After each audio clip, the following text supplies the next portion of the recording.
to my new adventure. As you all know, I did some time working with the United States Border Patrol over 2 decades, and it brought me here. I've done a lot of representational work, taking care of the agents, doing the best I can. I've done a lot of media. I still do media, but I wanted to take it a step further because, look, I think moving forward, it's important that our stories still keep getting out. Now, I don't want to sound jaded, but I'm going to tell you the truth. A lot of it stemmed from, I see some guys that'll join the patrol and maybe work 2-3 years or whatever it may be. No knock on them because they're still spreading the word. And then they go out and they get touted as, hey, they're some kind of expert. Now, I've been in over 2 decades and I don't consider myself an expert. But I will tell you that I grew up on the border. I was raised on the border. I've been here my whole life. 2 decades with the Border Patrol. Prior to that, I did work for the state, maximum security prisons, and then I did a small stint as a wildland firefighter down in Cochise County.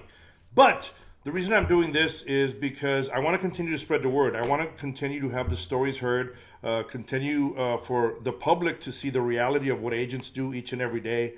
I'm not doing this just because, hey, I want to still be relevant. I'm doing it because I want agents to be relevant. And I think all the work that I've done before, being in the public eye, I need to continue doing that in order for the stories to keep being heard and pushed forward. I'm wearing my PBR shirt for today's first episode. Now, people have asked, why 5 strands? It isn't because I'm bald. It has to do with the original line of demarcation in the Border Patrol, at least on the border. And it was told to me by older Border Patrol agents when I first came into the patrol.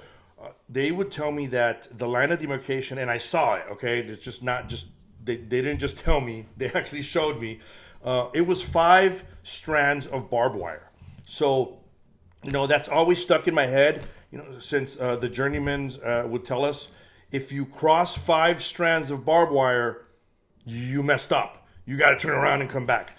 So that was the original line of demarcation. At least it was, I know, out on the southern border. It was 5 strands of barbed wire. That was to make sure that no one got confused, no one went further. The ranchers would use 3, 4, 6 strands of barbed wire to detain their cattle. But the Border Patrol, the United States, they would use 5 strands, and that was the way to show, hey, either you're in the U.S. or you're in Mexico. Hence the name, 5 strands, with me, Art del Cueto. And I did, and I'm just explaining everything, because if you guys have heard me in other shows before, you guys know I break it down as much as I can. And the middle strand in the logo, if you look at it closely, it is seafoam green. Now, some of the old patrol guys don't know why it's seafoam green. That was the original colors on the patrol vehicles. Like I said earlier, I grew up in Douglas. So my whole life I would see Border Patrol agents that would drive the seafoam green vehicles. They were my heroes when I would see them then. They're my heroes today. I was blessed enough to wear the uniform and work side by side with my heroes. And I think that's what motivates me to keep doing this, is because since I grew up on the border and I saw agents, and to be honest, when you're growing up in a border town, at least I'll say in Douglas, that sometimes they're not the most loved, right? So sometimes they would get a bad reputation, or people would speak badly about them, or what have you. And I always, even as a child, I didn't think that was cool, because I thought they were cool. And they are. So realistically, this show is for you guys. You guys can follow me on my other social media platforms. You guys know I have on Instagram. Instagram is probably the one where I'm just the most active. I'm on X now, or Twitter, or whatever you want to call it. So I'm on there as well. And you guys can follow me through there. But the importance is, look, I'm doing this completely on my own, completely independent. I'm not tied to any entity or any group whatsoever at this point. So you guys can send me any stories, anything that you want, that you believe should be put out, and people need to hear about it. I'm not selling t-shirts. I'm not selling anything. All I'm doing is I'm wanting to spread the message, and I want to do that through this channel. I was going to go the podcast route, and I still might do that. But for now, I'm going to go this route. I'm not the biggest techie that you can think of. My tech skills go as far as turning on the PlayStation. So I'm not the greatest with technology, so you're gonna have to bear with me on if the sound's not the greatest or whatever. I'm trying. I got a good mic, and we're gonna keep moving forward. Continue to put out real stories. I think it's very important, especially now that you're seeing a lot of attacks on agents, and we've been hearing that the new administration is doing a fantastic job. I was just in Washington, D.C., and I can tell you that you can tell the difference when you're out there in D.C. as opposed to how it was several years ago. It's just easier to walk around. You feel safer. I was walking around in downtown with my family, and I didn't feel like unsafe at any point. I went down to see the statue of General Grant, President Grant, either way you want to call him. It happens to be my favorite statue out there in D.C., so I always make it a point to go see the statue and take a picture with the General Grant statue in the background.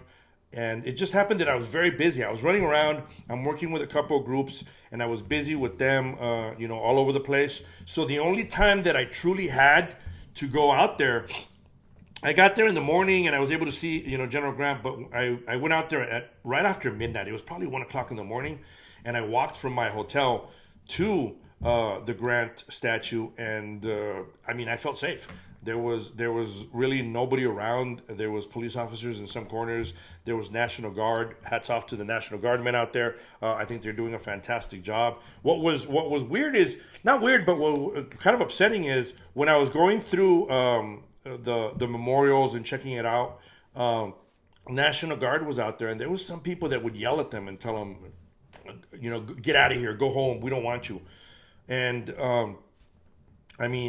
you're going to have your people that are going to be out there screaming and saying whatever they want, trying to, push somebody's buttons. They're ignorant. There's nothing really you can do. I get it. I get the messages on my Instagram all the time where people will send me messages, calling me names and all kinds of issues. I had put out a video before, and the transcripts were there, and I was talking about how American kids that have the background from Mexico that came and their parents, raised them here, but they want to go back to. Anyway, if you go to my Instagram, you'll see the story. It's one of the stories that has been followed and commented on and shared the most. And I received a lot of attacks on it, and they were upset, saying that the things I was saying about these Mexican kids, and then they resort to calling me racial, slurs against me, which it doesn't make any sense to me. But to each their own, and that's why I'm telling you, if people are talking smack, as long as they don't get physical, you know what? Ignore them. Just move on. I think this message is even more so for the agents out there. I know it's very difficult, but send them to me, right? Send it to me so I can put it out, and the world can see, the reality of everything that's going out there. And so that's what the show is going to be about. I'll occasionally have some guests. I think I'm going to go and try to get some older retired agents that can come on and share their story. We'll change the background. We'll do it in different places. I just wanted to make sure that I put something out because I've been getting bombarded. I put something on that I was going to do this show, and then some people started bombarding me and saying, well, where is it? What's going on? We haven't heard from you. So I still do all the as much media as I can, in all the major networks. I'm still out there. I'm still active.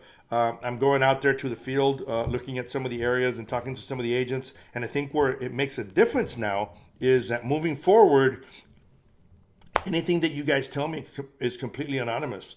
No one can come at me and force me to tell them where I got my information from or anything like that. So I think that's a big plus, and that's a big help for the agents, because at the end of the day, that's my concern. That's always been my concern for the longest time. You hear people, talk bad about different individuals or say different things, especially about the agents. I'm no different. I'm sure people, have said bad things about me or spread rumors or whatever it may be. Look, we're all human. It is what it is. But I think we all can unite with the same goal, and that's to make America a safer place. And make sure that our federal law enforcement officers out there in the front lines are taken care of. Honestly, not just the federal law enforcement, but all law enforcement are taken care of it, and make sure that they that they're safe and they go home and they continue to protect our communities. That's what it's about. So this message really isn't just for Border Patrol agents. Yeah, I was an agent for over 2 decades, and I'm very proud of that. And I wear, this very proudly. It's one of the PBR ones. I don't think you can get these anymore. So who knows? You know what? Maybe in a future episode, I'll wash it and I'll raffle it off somehow. So somebody may want it, somebody can take it. But this show is going to be, it's 5 strands because I'm from the border, and you guys heard me say what it was about and why it's called 5 strands. But I want all law enforcement to feel 100% safe, where they can send me information and they don't have to worry about internal affairs or anyone else coming down on them. So if there's any stories, anything you want out, here it is, man. Here's your chance. This is only and solely for you guys to be able to continue to spread the word, for the world to actually see the human side of everything and the reality that sometimes you're not able to hear because it's got to go through all kinds of channels. On that note, till next time, stay safe and God bless.